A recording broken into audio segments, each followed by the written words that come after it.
I first saw her in the dust-choked marketplace of Port Helix, a forgotten trading station floating between the lawless edges of human space and the silent territories of the outer rims.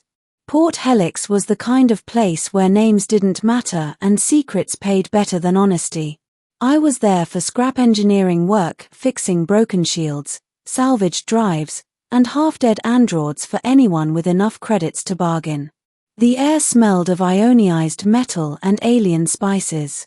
Neon signs flickered in languages I couldn't read. That's when she walked past me. She didn't look dangerous. She didn't even look powerful. She wore a simple dark cloak, hood lowered, her skin a faint silver blue that shimmered softly under the station lights. Her eyes were large, glowing faint violet, unmistakably alien, yet strangely gentle. Around her, the noise of the market seemed to dim, like reality itself paused to notice her presence. I wasn't trying to flirt. I wasn't trying to impress anyone. The words escaped my mouth before my brain caught up. "You're beautiful," I said quietly. She stopped. Turned toward me. For a heartbeat, the universe seemed to hold its breath. Her eyes widened just a fraction, surprise, maybe even confusion. Then her lips curved into the smallest, most uncertain smile. "Thank you, human," she said softly. Her voice carried a strange musical resonance. "But you should not look at strangers so openly. It can be dangerous." I laughed. In this station, everything's dangerous. A little honesty seems harmless by comparison. She studied my face like she was trying to memorize it. Then, without another word, she pulled her hood up and vanished into the moving crowd. I thought that would be the end of it. I was wrong. That night, the station sirens howled. Red emergency lights flooded the corridors outside my workshop. Security drones swarmed the upper decks. The port's pirate syndicates were notorious, but this response was unlike anything I'd ever seen. A pounding rattled my workshop door. Before I could reach it, the metal disintegrated inward with surgical force. Figures poured in, tall and armored in liquid obsidian plating. Their weapons hummed with restrained energy. I raised my hands slowly. "Look, if this is about a missed docking tax, I swear." One of them stepped forward and lowered his weapon. "Not at me." Behind him, she entered. The stranger from the marketplace removed her hood. The dim workshop lights reflected off a circlet of living crystal now resting on her brow. Subtle energy fields rippled around her like invisible wings. Her cloak was gone, replaced by flowing royal armor that shifted colors like starlight on water. Every armored figure dropped to one knee. My heart slammed against my ribs. "I am Queen Elith of the Nyrix Dominion," she said calmly. "Ruler of 73 star systems. And you, human, are the one who spoke to me without fear." The room spun. I swallowed hard. "You're the queen?" Her gaze softened. "Do you recognize me now?" I did. And suddenly, I wished I didn't. They escorted me aboard her flagship within the hour. The Nyrix cruiser wasn't a ship, it was a moving city made of living alloy and light. Bioluminescent corridors breathed gently as we walked. The air felt warm and alive. I was led into a chamber that resembled a floating garden beneath a transparent dome. Stars drifted endlessly above us. "You broke every protocol I had," Elith said once we were alone. "I came in secret. Unmarked. Untouched by ceremony. I wanted to know what your species truly thought of mine. And I just happened to blurt out the wrong compliment to the wrong person," I muttered. She tilted her head. "Wrong?" I met her gaze cautiously. Most people don't appreciate being admired when they're secretly the most powerful being in their empire. Her eyes dimmed. "Power is lonely. You saw me before you knew what I was. That changed everything." In the days that followed, I learned why the Queen had been traveling in secret. The Nyrix Dominion was on the brink of civil war. Several high houses were moving to challenge her rule, claiming her compassion for other species made her unfit to lead. Our empire was built on domination, Elith explained as we watched star charts shimmer above her war table. But the galaxy has changed.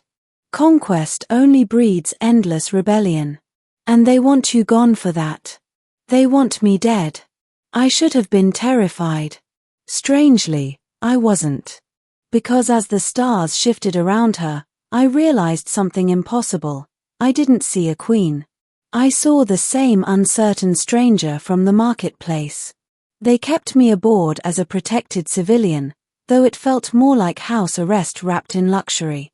Each day, Elith visited. Sometimes we talked about strategy.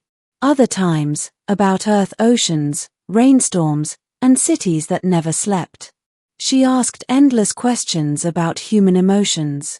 Your people fall in love without consequence, she said one evening. I snorted. Trust me, love always has consequences. She considered that. Then perhaps our species are not so different. The attack came during the third rotation cycle. A Nyrix House loyalist fleet fired from inside the Dominion's own territory. The betrayal shattered supply routes and crippled 3 royal escorts in seconds. The flagship shuddered as shields flared. They're targeting you, I said. They always have, she replied calmly. Explosions rippled across the hull. The garden shimmered with protective barriers. Somewhere nearby, metal screamed. Elith turned to me. If I fall, she said, the Dominion will fracture into endless war. Billions will suffer. Then we don't let you fall. She studied me like she was seeing me truly for the first time. During the retreat through collapsing corridors, one of the saboteurs broke through the inner defenses, an elite Nyrix knight wrapped in corrupted bioarmor. His blade crackled with energy that tore through royal guards like tissue paper. Elith moved to face him. I grabbed her arm without thinking. You're not expendable. The knight's strike meant for her tore into my shoulder instead. Agony exploded through me as I was thrown across the chamber. The guards neutralized the attacker seconds later. Blood pooled beneath me. Elith knelt beside me as medical drones rushed in. You risked yourself for me, she whispered. I forced a grin.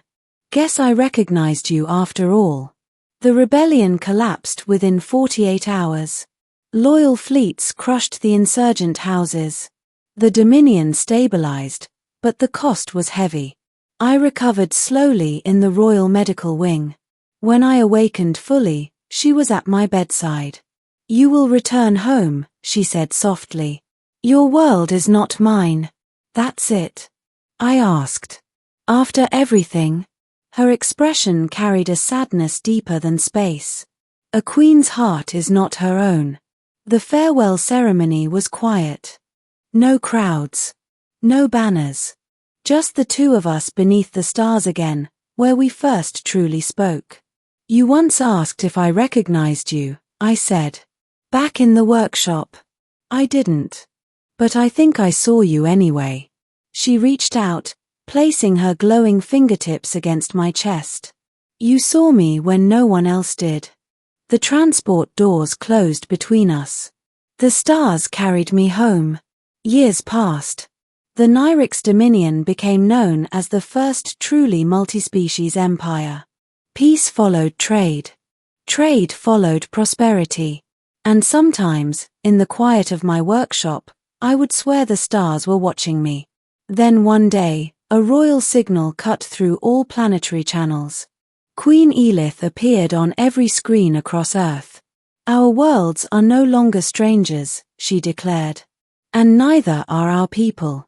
Long ago, a human reminded me what it meant to be seen, not as a ruler, but as a soul. Her eyes met the camera. Do you recognize me? And I realized. The galaxy never forgets the moment when a stranger becomes a legend.